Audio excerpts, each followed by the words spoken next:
Right ఇక details చూస్తే తిరుపతి జిల్లా చంద్రగిరి మండలం నారావారిపల్లెలో నిర్వహించిన సంక్రాంతి సంబరాల్లో సీఎం చంద్రబాబు నాయుడు కుటుంబ సభ్యులతో కలిసి విద్యా ఐటీ శాఖల మంత్రి నారా లోకేష్ అయితే సందడి చేశారు. ముందుగా టీటీడీ కళ్యాణ మండపంలో అయితే నిర్వహించిన ముగ్గుల పోటీలను తిలకించారు.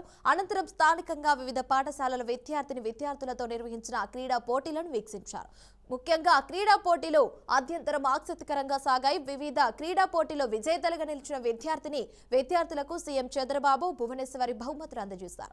ఈ వేడుకల్లో భాగస్వాములైన ఉపాధ్యాయులు ఇతర సిబ్బందిని ఘనంగా సన్మానించారు. ఈ వేడుకల్లో మంత్రి లోకేష్ తనయుడు నారా దేవాంశ్ కూడా వివిధ గ్రామీణ క్రీడా పోటీలో ఉత్సాహంగా పాల్గొన్నారు. దేవాంశ్ వివిధ గ్రామీణ క్రీడా పోటీలో ఉత్సాహంగా పాల్గొని అందరి దృష్టిని ఆకర్షించాడు. తాత చంద్రబాబు చేతుల మీదుగా ఓ ప్రైజ్ కూడా అందుకున్నాడు.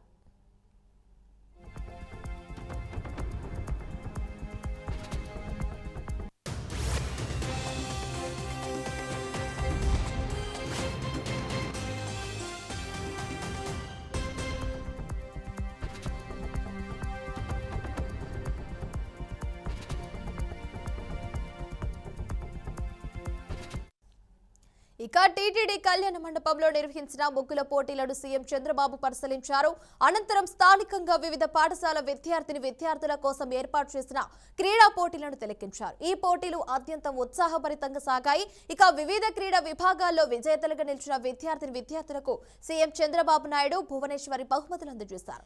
ఈ సందర్భంగా కార్యక్రమంలో భాగస్వాములైన ఉపాధ్యాయులు ఇతర సిబ్బందిని ఘనంగా సన్మానించారు. అనంతరం విద్యార్థులు ఉపాధ్యాయులు సిబ్బందితో కలిసి గ్రూప్ ఫోటోలు కూడా దిగారు. ఈ వేడుకల్లో నారా బ్రాహ్మిణి, తేజస్విని, ఎంపీ శ్రీ భరత్, నారా రోహిత్ తో పాటు నారా నందమూరి కుటుంబ సభ్యులు కూడా పాల్గొన్నారు. అలాగే Chandragiri MLA Pulavarthi Nani, Srikalahasti MLA Bojjala Sudheer Reddy, shop chairman Animini Ravi Naidu తదితరులు హాజరయ్యారు.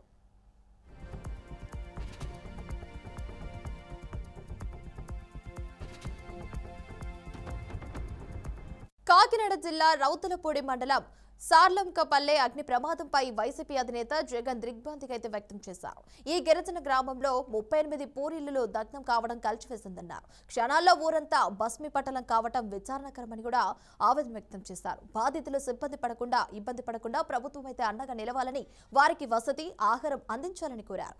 తక్షణ సాయంగా ఒక్కో బాధిత కుటుంబానికి ₹1,00,000 చొప్పున ఆర్థిక సాయం అందించాలని, కొత్త ఇల్లు మంజూరు చేయాలని కూడా డిమాండ్ చేశారు.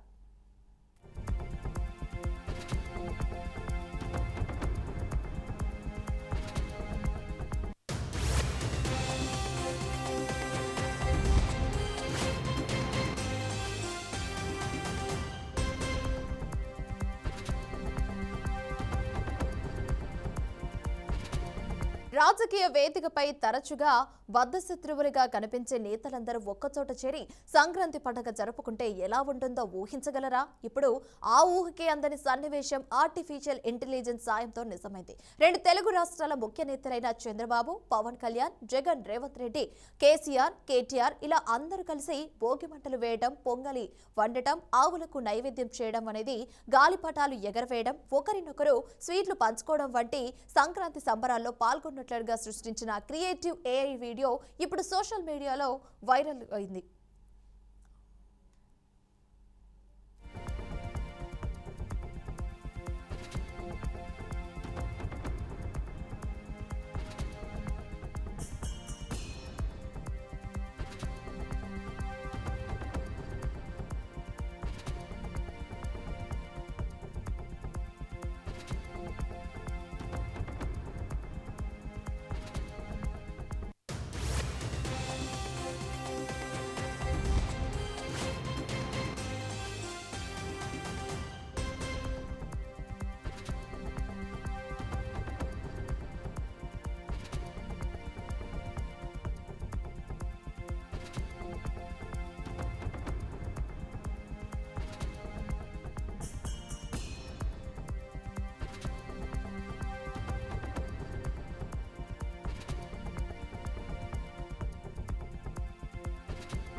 ఇక వైసీపీ మద్దతుదారుడిగా ప్రాచుర్యం పొందిన పాపాలకే పాప శాండి పాప అనే ఎక్స్ యూజర్ అందరూ పాకుపుండాలి అందులో నేనుండాలి అనే క్యాప్షన్ తో ఈ వీడియోను షేర్ చేశారు. ఈ వీడియో నెటిజన్లు వేలాది వ్యూస్ తో సహా నిజమైన పండుగ అంటే ఇదే అని ఏఏ సృష్టించిందే అయినా కూడా నేతలంతా ఇలా కలిసి ఉండటం అనేది చూడటానికి చాలా అందంగా ఉంది అని స్పందిస్తున్నారు. ఇలాంటి క్రియేటివ్ ఏఐ వీడియోలు రాజకీయాలను హాస్యభరితంగా చూపిస్తూ సోషల్ మీడియాలో పెద్దగా చర్చకి దారితీసింది.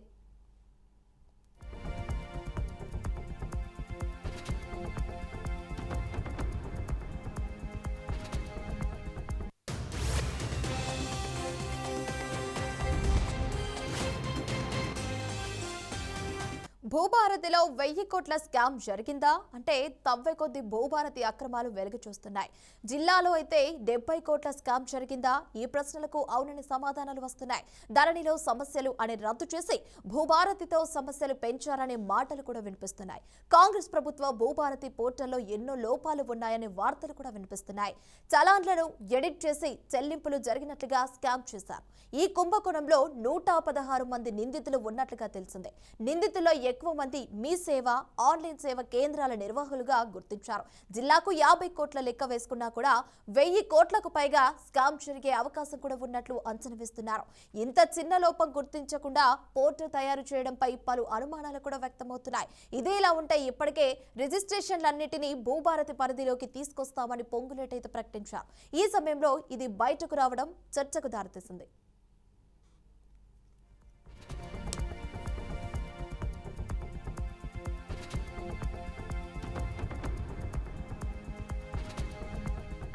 స్థానిక సంస్థల ఎన్నికల్లో అరకొర గెలిచి 10 ఏళ్లు పాలించిన నాయకులు రోడ్ల మీద పిచ్చి కుక్క కరిస్తే ఎగిరినట్టు ఎగురుతున్నారని మంత్రి పొంగులేటి అన్నారు. ఖమ్మం జిల్లా సత్తుపల్లి నియోజకవర్గం వ్యాప్తంగా గెలిచిన నూతన సర్పంచ్ ఉప సర్పంచ్లకు సత్తుపల్లిలో సన్మాన కార్యక్రమం జరిగింది. ఈ కార్యక్రమానికి మంత్రి పొంగులేటి శ్రీనివాసరెడ్డి హాజరయ్యారు. ఈ ప్రోగ్రాంలో కేటీఆర్ పై పొంగులేటి అయితే వ్యాఖ్యలు చేశారు. జూబ్లీ హిల్స్ ఎన్నికల్లో గెలుస్తామంటూ కారు కూతలు కూడా కూసిన మాజీ మంత్రి రిజల్ట్ వచ్చాక సైలెంట్ అయ్యారని ఎద్దేవా చేశారు. ఒక పద్ధతి, నీకు అధికారం లేకపోతే రాష్ట్రాన్ని అగ్నిగుండంగా ఎలా చేసి ఆ అగ్నిగుండం మంటలని చలికాసుకోవాలని తాపత్రయపడుతున్నావు. నువ్వు కేవలం నీ స్వార్థం కోసం, మీ స్వలాభం కోసం, మీ పదవుల కోసం మీరు తాపత్రయపడుతున్నారు తప్ప తెలంగాణ రాష్ట్ర ప్రజల కోసం కానీ, తెలంగాణ రాష్ట్రంలో ఉండే పేదోళ్ల కోసం కానీ, తెలంగాణ రాష్ట్రాన్ని అభివృద్ధి చేసే దాంట్లో కానీ మీ కృషి ఎక్కడ కనిపించడం లేదనేది ఒక్కసారి మీరు ఆత్మ పరిశీలన చేసుకోమని ఈ వేదిక ద్వారా ఆ మాజీలకి మరొక్కసారి తెలియజేస్తూ, అగ్నిగుండంగా మీరు మారుస్తుంటే అగ్నిని రేకెత్తించాలి అంటే ఈ ప్రభుత్వానికి, గౌరవ ముఖ్యమంత్రి రేవంత్ రెడ్డి గారికి, ఈ కేబినెట్ మంత్రులకి దాని మీద చన్నీలు ఎలా చల్లాలో మాకు బాగా తెలుసు. ఆ అగ్నిగుండాన్ని ఉష్ణగుండంగా ఎలా మార్చాలో కూడా మాకు తెలుసు. ఆ అగ్నిగుండాన్ని ఉష్ణగుండంగా ఎలా మార్చాలో కూడా ఈ ప్రభుత్వానికి తెలుసు అని ఆ మాజీ మంత్రికి పదే చెబుతూ ప్రజలను రెచ్చగొట్టే ప్రవర్తన మానుకోండి. మీరు ధనిక తెలంగాణ రాష్ట్రంలో ఉన్నప్పుడు కూడా పేదవాడికి ఆత్మగౌరవంగా చిహ్నంగా ఉండే ఇల్లు మీ పెద్ద మనుషులు ఈ తెలంగాణ రాష్ట్రం గురించి, ఈ తెలంగాణ రాష్ట్రంలో ఉండే పేదవాళ్ళ గురించి మాట్లాడే నైతిక హక్కే మీకు లేదు అని మరొక్కసారి ఇక్కడ నుండి వారికి తెలియజేస్తూ, ఈ రాష్ట్ర త్వరలో కరీంనగర్ రూపురేఖలు మారబోతున్నాయని కేంద్ర మంత్రి బండి సంజయ్ అన్నారు.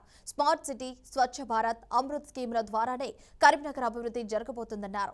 విబిజీరామ్జీ పథకం అవుతుందని తెలిపారు. ఈ పథకం ద్వారా ఏడాదికి 200 రోజుల ఉపాధి దొరుకుతుందని, పనుల విషయంలో కేంద్రం జోక్యం ఉండదని బండి సంజయ్ స్పష్టం చేశారు. నేషనల్ హౌసింగ్ బ్యాంక్ నుంచి కరీంనగర్ కార్పొరేషన్ కు 50 కోట్ల రూపాయలు విడుదలైనాయి. అర్బన్ ఇన్ఫ్రాస్ట్రక్చర్ డెవలప్మెంట్ ఫండ్ ఇవి కరీంనగర్లోని అన్ని డివిజన్లలో దానికి అనుగుణంగా పనులు నిర్ణయించడం, ప్రజల అవసరాలను గుర్తించుకొని అభివృద్ధి పనులను చేయడానికి నేషనల్ హౌసింగ్ బ్యాంక్ నుంచి ఈ నిధులు విడుదలైనాయి. దీనిలో రాష్ట్ర ప్రభుత్వ వాటా కూడా 10 కోట్లే ఉంది. రాష్ట్ర ప్రభుత్వ వాటా కూడా. బట్ రాబోయే రోజుల్లో ఈ 50 కోట్ల రూపాయలతో కూడా కరీంనగర్ అభివృద్ధి చెందబోతున్నది. తెలుసు, గతంలో ఈ కరీంనగర్ కార్పొరేషన్ అభివృద్ధి చెందిందంటే ఏ నిధుల వల్ల అన్న విషయం అందరికీ తెలుసు. ఈ ప్రజలు వాస్తవాలు గమనిస్తామని గ్రహిస్తా ఉన్నారు. స్మార్ట్ సిటీ నిధులతో పాటు 14th, 15th ఫైనాన్స్ నిధులు కానీ, అమృత్ నిధులు కానీ, స్వచ్ఛ భారత్ నిధులు కానీ, ఇట్లా అనేక రకాల కేంద్ర ప్రభుత్వం యొక్క నిధులతోని మాత్రమే ఈ కరీంనగర్ కార్పొరేషన్ ఇలా అభివృద్ధి చెందింది. ఇంకా చెందాల్సి ఉంది, ఇంకా నిధులు తేవాల్సినది.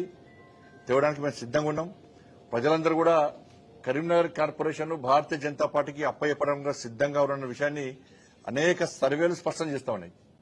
నేషనల్ హౌసింగ్ బ్యాంక్ నుంచి కరీంనగర్ కార్పొరేషన్ కు 50 కోట్ల రూపాయలు విడుదలైనాయి. Urban infrastructure development fund. ఇవి కరీంనగర్లోని అన్ని డివిజన్లలో దానికి అనుగుణంగా పనులు నిర్ణయించడం, ప్రజల అవసరం. తెలంగాణ రాష్ట్ర మున్సిపల్ ఎన్నికల్లో బీజేపీ ఒంటరిగానే పోటీ చేస్తుందని ఆ పార్టీ రాష్ట్ర అధ్యక్షుడు రామచంద్రరావు స్పష్టం చేశారు. తమ పార్టీకి ఎవరైనా మద్దతు తెలిపితే స్వాగతిస్తామని అన్నారు. జనసేన ఒక రాజకీయ పార్టీ అని, ఆ పార్టీ తెలంగాణ మున్సిపల్ ఎన్నికల్లో పోటీ చేస్తే ఎలాంటి అభ్యంతరం ఉండదన్నారు. శాసన మండలి ఎన్నికల్లో పోటీ చేయడానికి గులాబీ పార్టీకి అభ్యర్థులే కరువయ్యారని ఎద్దేవా చేశారు. గ్రామ పంచాయతీ ఎన్నికల్లో తమ పార్టీ మంచి ఫలితాలు సాధించిందని ఆయన గుర్తు చేశారు. మున్సిపల్ ఎన్నికల్లోనూ తమ సత్తా చాటుతామని రామచంద్రరావు ధీమా వ్యక్తం చేశారు. తెలంగాణ జాగృతి అధ్యక్షురాలు కవిత పార్టీ పెడతారో లేదో తనకు తెలియదని, కాంగ్రెస్ ప్రభుత్వం హిందువుల పట్ల పక్షపాత ధోరణితో వ్యవహరిస్తోందని గోషామహల్ ఎమ్మెల్యే రాజాసింగ్ తీవ్రంగా ఆరోపించారు. సఫిల్ గూడలోని కట్టమైసమ్మ ఆలయాన్ని ఎమ్మెల్యే రాజాసింగ్ సందర్శించారు. ఈ సందర్భంగా ఆయన మాట్లాడుతూ ఇటీవల సఫిల్ గూడలో కట్టమైసమ్మ దేవాలయంలో జరిగిన అపవిత్ర ఘటనను ఖండించారు. ఇతర మతాల వారిని ఒక విధంగా, హిందువులను మరో విధంగా చూస్తున్నారని విమర్శించారు. 2023 నుంచి రాష్ట్రంలో దేవాలయాలపై దాడులు జరుగుతున్నాయని తెలిపారు. ఎన్నికల సమయంలో మాత్రమే హిందూ ఓట్ల కోసం రాజకీయ నాయకులు వస్తారని, ఆ తర్వాత హిందువుల సమస్యలను పట్టించుకోవటం లేదని రాజాసింగ్ మండిపడ్డారు. 10వ తేదీ సాయంత్రం 9 గంటలకి అల్తాఫ్ అని ఒక వ్యక్తి కర్ణాటక బీదర్ లో ఉండేది. ఆయన ఇక్కడ బతుకనీకి వచ్చిండు. బతుకండి, అభ్యంతరం లేదు. కానీ మా కట్ట మైసమ్మని టార్గెట్ చేసి కట్ట మైసమ్మ గుడి ప్రాంగణంలో మలమూత్రము ఆయన వేస్తుండు. అప్పుడే ఏబీపీ కార్యకర్తలు, బజరంగ దళ్ హిందూ అని కార్యకర్తలు చూసి ఆయనకి పట్టుకొని పోలీసు వాళ్ళకి ఇచ్చినారు. ఇది ఒక్క టెంపుల్ టార్గెట్ కాదు. కాంగ్రెస్ గవర్నమెంట్ వచ్చిన తర్వాత ప్రత్యేకంగా మా హిందూ గుళ్ళకే టార్గెట్ చేస్తున్నారు. నేను గవర్నమెంట్ కి ఎందుకు టార్గెట్ చేస్తున్నా అంటే, రేవంత్ రెడ్డి గారు మీరు మర్చిపోయినారేమో, ఇక్కడ నుంచే మీరు ఎంపీగా గెలిచినారు, ఇక్కడ నుంచే మీరు అసెంబ్లీ వెళ్ళినారు, ఇక్కడ నుంచే మీరు ముఖ్యమంత్రి కూడా అయినారు. కానీ మీరు ఇదే పార్లమెంట్ నుంచి గెలిచిన తర్వాత కనీసం కట్టా మైసమ్మ ప్రాంగణంలో అపవిత్రం జరిగింది, దానిపైన ఒక చిన్న స్టేట్మెంట్ కూడా లేదు. దురదృష్టం. రాజకీయం చెయ్యండి. ఏ విధంగా ఆ నాస్తికుడు కేటీఆర్ రాజకీయం చేస్తాడు, మీరు కూడా చేయండి, నో ప్రాబ్లం. కానీ మీకు ఏ విధంగా ముస్లిం ఓటేస్తారు, అదే విధంగా హిందువులు కూడా మీకు ఓటేస్తారు.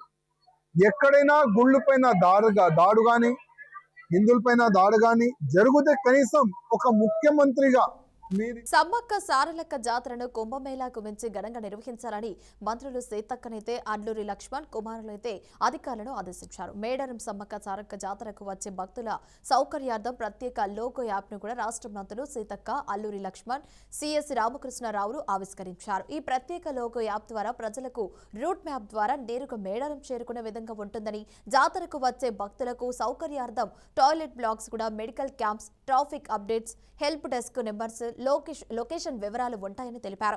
జాతరలో సౌకర్యార్థం వాట్సాప్ గ్రూప్ ద్వారా కూడా చాట్ చేసి జాతరలో ఎటువంటి సమస్యలు ఎదురైనా అధికారులకైతే వివరాలు తెలిపే విధంగా సౌకర్యాలు కల్పించామని మంత్రులు అన్నారు.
తెలంగాణలో త్వరలో మున్సిపల్ ఎన్నికలు జరగనున్న నేపథ్యంలో రాష్ట్ర ఎన్నికల సంఘం తుది ఓటర్ల జాబితాను కూడా ప్రకటించింది. ఎన్నికలు జరగనున్న మున్సిపాలిటీలు, కార్పొరేషన్లలో మొత్తం 52,43,23 మంది ఓటర్లు ఉన్నట్లు ఈసీ వెల్లడించింది. వారిలో 25,62,369 మంది పురుష ఓటర్లు, 26,80,014 మంది మహిళా ఓటర్లు, 640 మంది ట్రాన్స్జెండర్ ఓటర్లైతే ఉన్నారు. మున్సిపల్ ఎన్నికల్లో భాగంగా పురుషుల కంటే మహిళా ఓటర్లే అధికంగా ఉన్నారని ఈసీ తెలిపింది. ఇక నిజామాబాద్ కార్పొరేషన్లో అత్యధికంగా 3,48,051 మంది ఓటర్లు, కొత్తగూడెంలో అత్యల్పంగా 1,34,774 మంది ఓటర్లు ఉన్నారు. ఆదిలాబాద్ మున్సిపాలిటీలో అత్యధికంగా 1,43,655 మంది ఓటర్లు ఉండగా అమరచింత మున్సిపాలిటీలో అత్యల్పంగా 9,147 మంది ఓటర్లు ఉన్నారు. ఇదిలా ఉండగా రిజర్వేషన్లు ఖరారైన తర్వాత పట్టణ స్థానిక సంస్థల ఎన్నికల కోసం పురపాలక శాఖ నోటిఫికేషన్ విడుదల చేయనుంది.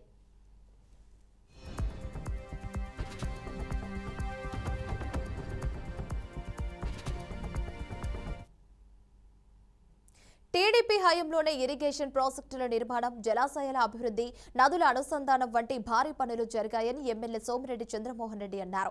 ఆ ఘనత సీఎం చంద్రబాబు నాయుడికే దక్కుతుందని స్పష్టం చేశారు.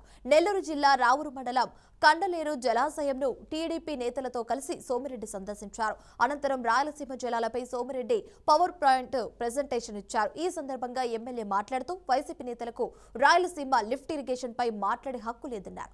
మాజీ సీఎం వైఎస్ జగన్ అవగాహన లోపం వల్లనే రాయలసీమ లిఫ్ట్ ఇరిగేషన్ పనులు ఆగిపోయాయని సోమిరెడ్డి విమర్శించారు.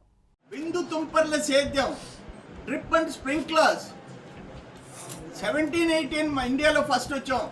5 ఏళ్ళు ఆపేశావు. నీ పులివెందుల కడపోళ్ళు తిరగబడి ఆ రోజు కన్నబాబు మంత్రి తిరిగిపోయినారు. ఎట్టాప్తావు జగన్మోహన్ రెడ్డి అని. రాయలసీమకి డ్రిప్ ఇరిగేషన్ ఒక ఇంపార్టెంట్ అని సమాధానం చెప్పకుండా పంపించావు. ఈరోజు మళ్ళీ మేము డ్రిప్ ఇరిగేషన్ స్టార్ట్ చేసాం, మెకనైజేషన్ స్టార్ట్ చేసాం, అన్ని మూసాడు పారేసాం. రైతుల గురించి మాట్లాడే అర్హత జగన్మోహన్ రెడ్డి దగ్గర నుంచి వైసీపీ నాయకులకి లేదు అని చెప్పేసి నేను తెలియజేస్తున్నా. ఇరిగేషన్లో జగన్ బెంగళూరులో విలాసవంతమైన భవనాలు, ప్యాలెస్లు ఉండాలి. కోట్లాది మంది ప్రజలకు అవసరమయ్యే రాజధాని మాత్రం విశాలంగా ఉండకూడదని టీడీపీ మాజీ ఎమ్మెల్యే ఎస్వీఎస్ వర్మ ప్రశ్నించారు. ప్రజలు ఇచ్చిన అధికారానికి అడ్డు పెట్టుకుని అమరావతి విధ్వంసానికి పాల్పడిన జగన్ను ప్రజలు ఇంటిలో కూర్చోబెట్టిన ఆయన తీరులో ఎటువంటి మార్పు రాలేదని విమర్శించారు. అధికారంలో ఉన్నప్పుడు రాజ్యాంగ వ్యవస్థలను ధ్వంసం చేసిన జగన్ నేడు రాజ్యాంగంలోని పదాలకు సరికొత్త అర్థాలను వివరిస్తున్నాడని ఎస్వీఎస్ వర్మ మండిపడ్డారు.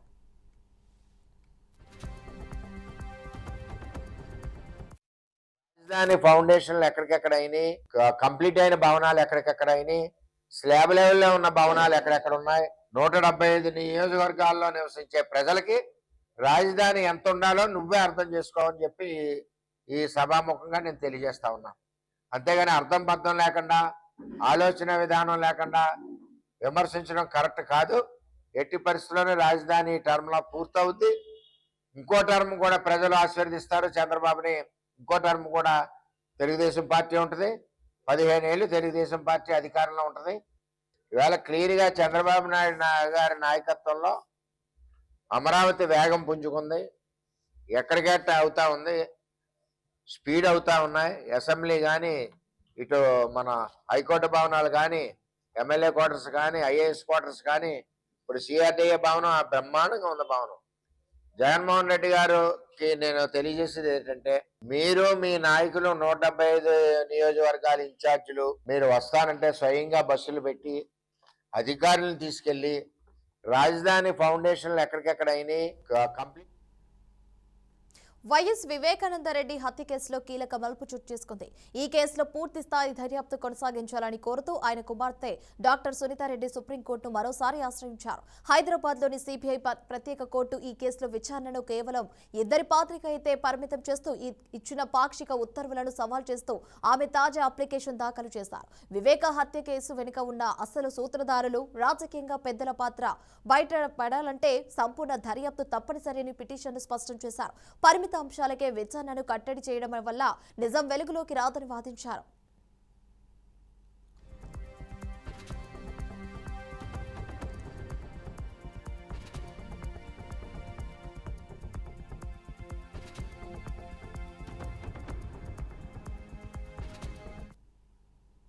ఆంధ్రప్రదేశ్ రాజధాని అమరావతిని ప్రభుత్వం ఫ్రీ జోన్ గా ప్రకటించాలని ఏపీసీసీ ముఖ్య అధికార ప్రతినిధి నర్రెడ్డి అయితే తులసిరెడ్డి డిమాండ్ చేశారు.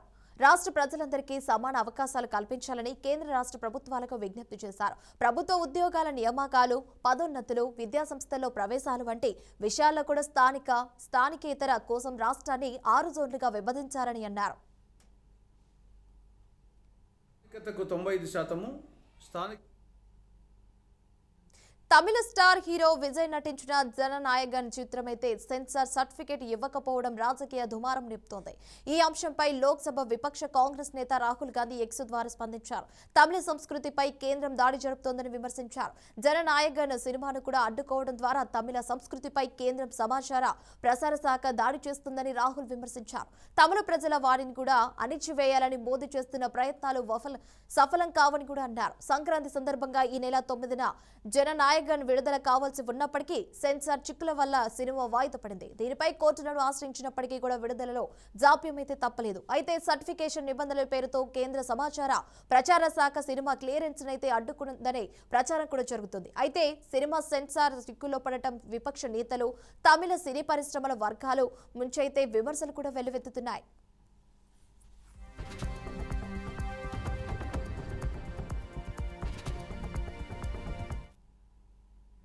కరూర్ తొక్కిసలాట ఘటనపై టీవీకే అధినేత విజయ్ కు సిబిఐ మరోసారి నోటీసులు ఇచ్చింది.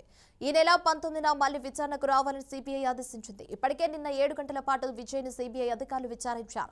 మొదటి రోజు విచారణలో భాగంగా ఆ తొక్కిసలాటకు తన పార్టీ బాధ్యత వహించదని సిబిఐకి చెప్పినట్లయితే తెలుస్తోంది. విజయ్ విచారణ ఇంకా పూర్తి కాలేదని, సంక్రాంతి పండుగ తర్వాత విచారించాలని ఆయన కోరడంతో వాయిదా వేసినట్లయితే అధికారులు తెలిపారు. విచారణలో విజయ్ ఇచ్చిన వాంగ్మూలాన్ని పోలీసుల నివేదికలతో సరిపోల్చి చూస్తామని సిబిఐ అధికారులు వెల్లడించారు.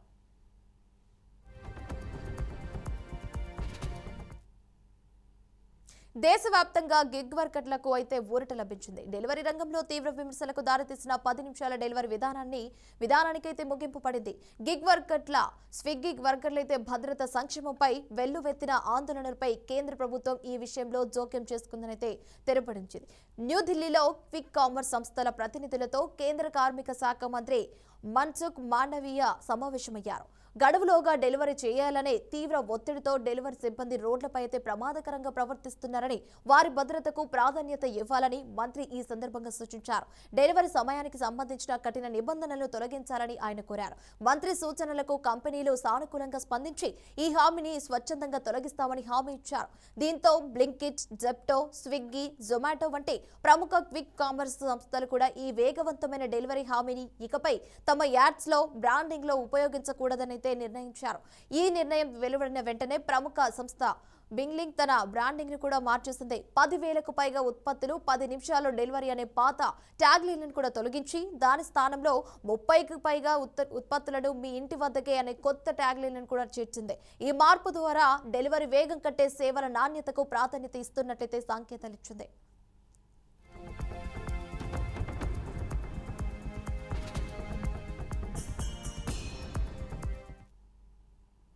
ఇరాన్లో ప్రజాగ్రహం బగ్గుమంటుంది. గత 2 వారాలుగా కొనసాగుతున్న నిరసనలో భాగంగా భద్రతా సిబ్బందితో సహా దాదాపు 2,000 మంది మృతి చెందినట్లయితే ఇరాన్కు చెందిన సీనియర్ అధికారి వెల్లడించారు. ఈ విషయాన్ని రాయిటర్స్ కు తెలిపారు. తీవ్ర ఆర్థిక సంక్షోభం, ద్రవ్యోల్బణం కారణంగా దేశవ్యాప్తంగా ఆందోళనలు చెలరేగగా అల్లర్ల వెనుక విదేశీ శక్తుల హస్తం ఉందని ఇరాన్ ప్రభుత్వం ఆరోపిస్తుంది. పరిస్థితి ఉద్రిక్తంగా మారడంతో దేశవ్యాప్తంగా ఇంటర్నెట్ సేవలు కూడా నిలిపివేశారు. ఇరాన్లో పరిణామాలు అంతర్జాతీయంగా కలకలం రేపుతున్నాయి.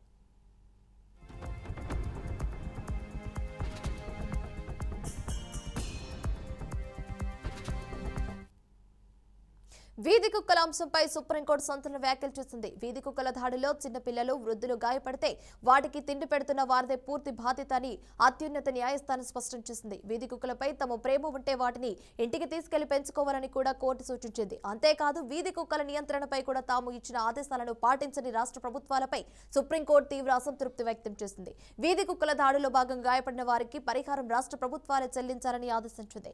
ఈ విషయంలో చర్యలు తీసుకోవడంలో విఫలమైతే కోర్టు నిర్దేశించిన పరిహారాన్ని తప్పనిసరిగా చెల్లించాల్సి ఉంటుందని జస్టిస్ విక్రమ్ నాథ్ హెచ్చరించారు.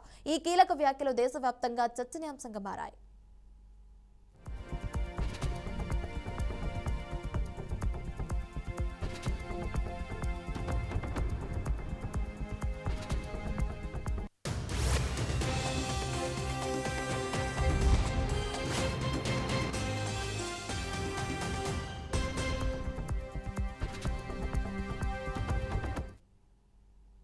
దేశీయ స్టాక్ మార్కెట్లు నష్టాలతో ముగిశాయి. సెన్సెక్స్ 250 పాయింట్ల నష్టంతో 83,627 దగ్గర ముగిసింది. 57 పాయింట్ల నష్టంతో 25,732 దగ్గర నిఫ్టీకి బ్రేక్ పడింది. అంతర్జాతీయ మార్కెట్ల నుంచి మిశ్రమ సంకేతాలు, విదేశీ మదుపర్ల అమ్మకాలు, టారిఫ్ భయాల వేళ మదుపర్ల లాభాల స్వీకరణ కూడా వంటివి ప్రభావం చూపాయి. ముఖ్యంగా కన్స్యూమర్స్ డ్యూరబుల్స్, రియాలిటీ స్టాక్లలో అమ్మకాలతో సూచీలు ఒత్తిడిని ఎదుర్కొన్నాయి. సెన్సెక్స్ 30 సూచీలో ట్రెండ్ ఉంటే ఎల్ఐన్టీ, రిలయన్స్, ఇండిగో, మారుతి షేర్లు ప్రధానంగా నష్టపోయాయి. ఎటర్నల్, ఐసిసిఐ బ్యాంకు కూడా, టెక్ మహీంద్రా, ఎస్బీఐ, టీసీఎస్ షేర్లు అయితే లాభపడ్డాయి.